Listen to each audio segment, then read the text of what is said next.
નમસ્કાર મિત્રો, એડવોકેટ સંજય પંડિત આપનું હાર્દિક સ્વાગત કરે છે. મિત્રો, મારી યુટ્યુબ ચેનલ કાયદાની વાતોમાં આપ સૌનું હાર્દિક સ્વાગત છે. મિત્રો, હું આપ સૌનો ખૂબ જ આભારી છું, કારણ કે મારા અગાઉના વિડીયોના ખૂબ જ પ્રતિસાદ આપી રહ્યા છો. એ બદલ આપ સૌનો ખૂબ ખૂબ આભાર. મિત્રો, આજે આપણે જે વિડીયોનો વિષય છે કે રિમાન્ડ દરમિયાન શું પોલીસને કોઈ આરોપીને માર મારવાનો અધિકાર છે, તો એનો જવાબ છે ના. જો કોઈ વ્યક્તિને રિમાન્ડ દરમિયાન માર મારવામાં આવે તો એની પાસે શું કાનૂની ઉપાય કે ઉપચાર અવેલેબલ છે, કાયદામાં એ બાબતેની શું જોગવાઈ છે, એની આજે ચર્ચા ટૂંકમાં આપણે આ વિડીયોના માધ્યમથી કરવા જઈ રહ્યા છીએ. મિત્રો, તો વિડીયોના અંત સુધી જોડાયેલા રહેશો, જેથી કરીને રિમાન્ડ દરમિયાન જો પોલીસે માર માર્યો હોય તો આરોપી પાસે શું ઉપચાર અવેલેબલ છે એની ચર્ચા આપણે કરશું. મિત્રો, જે મિત્રો મારી ચેનલ ઉપર આજે પ્રથમ વખત આવ્યા છે એને મારી વિનંતી છે કે મારી યુટ્યુબ ચેનલ કાયદાની વાતોને જરૂરથી સબસ્ક્રાઈબ અને લાઇક કરશે. અને જો તમે ફેસબુક પેજ ઉપર હો તો મારા Facebook page legal talk with Sanjay પંડિતને ફોલો કરવાનું ચૂકશો નહીં, જેથી કરીને આવનારા ભવિષ્યમાં જે કંઈ પણ આ કાનૂની માહિતીને લગતા વિડીયો છે એ પ્રસિદ્ધ કરવામાં આવે તેના નોટિફિકેશન જે આપને સમયસર મળતા રહે અને આપનું કાનૂની જ્ઞાન છે એ અપડેટ થતું રહે. તો મિત્રો, આજે રિમાન્ડની વાતને આપણે આગળ ધપાવીએ, કારણ કે રિમાન્ડ ઘણી વખત આપણે એવું જોતા હોઈએ છીએ કે રિમાન્ડના બહાને પોલીસ છે એ નો માર મારવા માટે થઈને આરોપીઓ પાસે લાખો રૂપિયાનો તોડ કરતા હોય છે, ભ્રષ્ટાચાર કરતા હોય છે. કોર્ટોએ પણ એવું ઘણી વખત પોતાના ચુકાદાઓમાં કીધેલું છે કે રિમાન્ડ છે અથવા તો ધરપકડ કરવાની જે પોલીસને સત્તા આપવામાં આવી છે એ ભ્રષ્ટાચાર માટેનું મોટામાં મોટું જેને કહેવાય કે એક ટૂલ છે પોલીસ પાસે અવેલેબલ. તો કોઈ પણ આરોપીને જ્યારે રિમાન્ડ ઉપર સોંપવામાં આવે છે કોર્ટ દ્વારા, તો પોલીસ છે એને માર મારવાનો કોઈ પણ અધિકાર નથી. કાયદામાં એવી કોઈ જોગવાઈ નથી કે કોઈ આરોપીને માર મારવો અથવા તો એની પર 3rd ડિગ્રી છે એનો ઉપયોગ કરવામાં આવે. રિમાન્ડ એટલે માત્ર ને માત્ર વૈજ્ઞાનિક ઢબે પોલીસે પૂછપરછ કરવાની હોય છે અને ગુનાના મૂળ સુધી પહોંચવાનું હોય છે. પોલીસ પાસે આરોપી વિરુદ્ધના જે પુરાવા હોય છે એની તપાસ કરવાની હોય છે. કોઈ પણ આરોપીને માર મારવાનો અધિકાર હોતો નથી. એટલે હવે કોઈ પણ આરોપી છે એને જો પોલીસ દ્વારા પકડવામાં આવે અને એની રિમાન્ડ માંગવામાં આવે તો એના સગાવાલાઓને હું ખાસ સૂચના કે ચેતવણી આપવા માંગુ છું કે પોલીસને એક પણ રૂપિયો કોઈ દી આપશો નહીં, કારણ કે પોલીસને માર મારવાની કોઈ સત્તા નથી. જો પોલીસ રિમાન્ડ દરમિયાન માર મારે છે તો આવા આરોપી પાસે કાયદાકીય શું ઉપચાર ઉપલબ્ધ છે એની ચર્ચા આપણે આગળ ચલાવીએ. તો માની લઈએ કે કોઈ આરોપીને 2 કે 3 દિવસના રિમાન્ડ છે એ મંજૂર કરવામાં આવે છે અને આ રિમાન્ડ દરમિયાન પોલીસે જો આરોપીને માર મારે તો જ્યારે પોલીસે રિમાન્ડનો સમયગાળો પૂર્ણ થાય ત્યારે આરોપીને છે કોર્ટ સમક્ષ રજૂ કરે છે. ત્યારે કોર્ટ સમક્ષ છે મેજિસ્ટ્રેટ જે હોય છે એ પ્રથમ પ્રશ્ન આરોપીને એવો જ પૂછે છે કે પોલીસ વિરુદ્ધ કોઈ ફરિયાદ છે કે નહીં. આનો અર્થ એવો થાય છે કે કોર્ટ છે એ આરોપીને એવું પૂછવા માંગે છે કે તને રિમાન્ડ દરમિયાન પોલીસે હેરાન તો નથી કર્યો ને, તને માર તો નથી માર્યો ને, તારી પર 3rd ડિગ્રી તો નથી થઈ ને.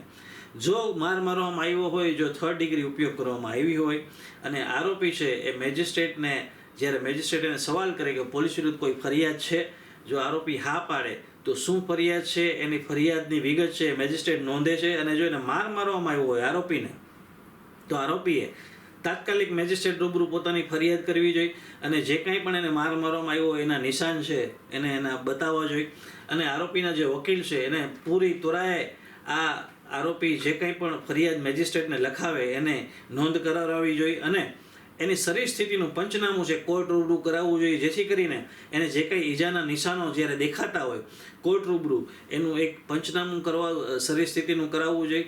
આ ફરિયાદ જો આપવામાં આવે આરોપી તરફથી તો ત્યારબાદ મેજિસ્ટ્રેટ છે એ તાત્કાલિક છે જો એ મેડિકલ સારવારની એને જરૂરિયાત લાગે તો એ આરોપીને દવાખાને પણ મોકલી શકે છે મેડિકલ સારવારમાં. અને મેડિકલ સારવાર દરમિયાન પણ આરોપીએ જ્યારે ડૉક્ટરને હિસ્ટ્રી લખાવવાની થાય ત્યારે એને ક્યાં પોલીસ દ્વારાએ માર માર્યો, શેનાથી માર માર્યો, એની તમામ બાબતો છે એ સ્પષ્ટ લખાવી જોઈએ.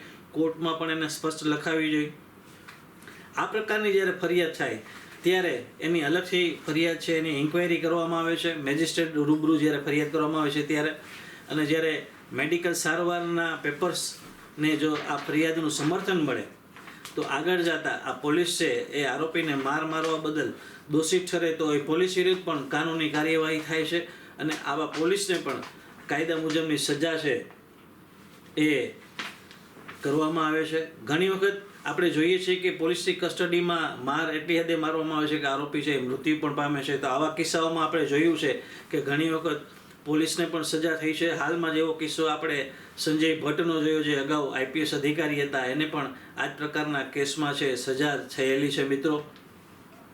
તો જ્યારે કોઈ પણ આરોપીને જો રિમાન્ડ દરમિયાન માર મારવામાં આવે તો એને કોર્ટમાં તાત્કાલિક ફરિયાદ કરવી જોઈએ, અને આ ફરિયાદ થયા બાદ એની અલગથી ઇન્ક્વાયરી થાય છે, અને એ ફરિયાદ જો પુરવાર થાય તો પોલીસને પણ જેમ સામાન્ય માણસને માર મારવાની સજા થાય છે એવી રીતે પોલીસને પણ સજા થાય છે. ઘણી વખત આ બાબતોમાં પોલીસને નોકરી ગુમાવવાનો પણ વારો આવે છે.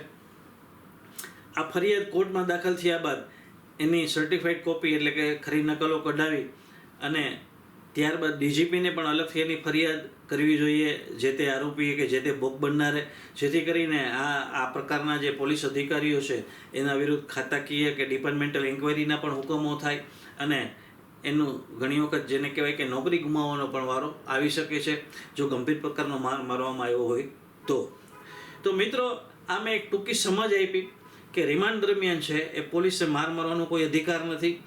કોઈ પણ વ્યક્તિને જો રિમાન્ડ ઉપર સોંપવામાં આવે તો એના સગાવાલાઓએ પોલીસને કોઈ પણ જાતની રકમ કે રૂપિયા આપવાની જરૂર નથી, બીવાની જરાય જરૂર નથી. જો એ આરોપીને માર મારવામાં આવે તો મેં જે અત્યારે વિડીયોમાં સમજાવ્યું એમ જો ફરિયાદ કરવામાં આવે તો આ જવાબદાર પોલીસ અધિકારી વિરુદ્ધ પણ કાનૂની કાર્યવાહી થતી હોય છે મિત્રો.